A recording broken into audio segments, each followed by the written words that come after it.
សួស្តីអ្នកទាំងអស់គ្នាថ្ងៃនេះខ្ញុំនឹងនាំអ្នកទាំងអស់គ្នាទៅមើលតំបន់ទេសចរ5កន្លែងនៅឯប្រទេសស្វីសវាពិតជាស្រស់ស្អាតនិងល្បីល្បាញខ្លាំងមែនទែនប្រទេសស្វីសជាប្រទេសមួយដែលមានតំបន់ទេសចរជាច្រើនកន្លែង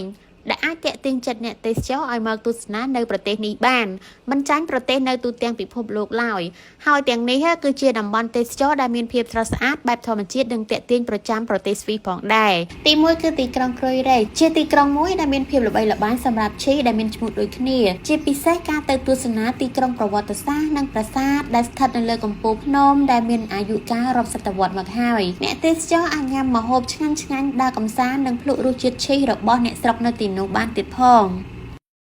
ទី2គឺជ្រលងភ្នំ Valley Versaska វាពិតជាស្រស់ស្អាតខ្លាំងណាស់នៅពេលដែលអ្នកបានទៅដល់ជ្រលងភ្នំ Valley Versaska អ្នកនឹងប្រទះឃើញជាមួយនឹងផ្ទៃទឹកដ៏ថ្លាយ៉ងដែលអាចមើលឃើញថ្មនៅខាងក្រោមផ្ទៃទឹកបានលើសពីនេះគឺទេសភាពដូចជាសម្រស់ព្រៃភ្នំបែបធម្មជាតិពិតៗដែលកំពុងតែសង្ងំលាក់ខ្លួនដើម្បីរងចាំអ្នកទេសចរមកផ្ដិតយករូបភាពដ៏ស្រស់បំព្រងរបស់វាទី3គឺទីក្រុង Summit City and Matterhorn Summit City គឺជាទីក្រុងមួយដែលទទួលបានការចាប់អារម្មណ៍ពីសំណាក់អ្នកទេសចរមួយប្រចាំនៅប្រទេសស្វីសផងដែរបើអ្នកស្រមៃចង់បានរូបភាពស្អាតៗរបស់ Matterhorn សូមធ្វើដំណើរទៅកាន់ទីនោះអ្នកនឹងទទួលបានទេសភាពដែលអ្នកចង់បាននិងមិនធ្វើឲ្យអ្នកខកបំណងឡើយហើយនៅទីនោះក៏មានម្ហូបអាហារដ៏សម្បូរបែបមានទាំងវប្បធម៌របស់អ្នកស្រុកហើយអ្នកក៏អាចជិះស្គីជិះកង់និងឡើងភ្នំបានទៀតផងទី4គឺទីក្រុង Neuchâtel បើអ្នកបានទៅដល់ Neuchâtel ប្រទេសស្វីសសូមចំណាយពេលវេលាដ៏រីករាយរបស់អ្នកដើម្បីសម្លឹងមើលសិល្បៈស្ថាបត្យកម្មដ៏រឹងមាំ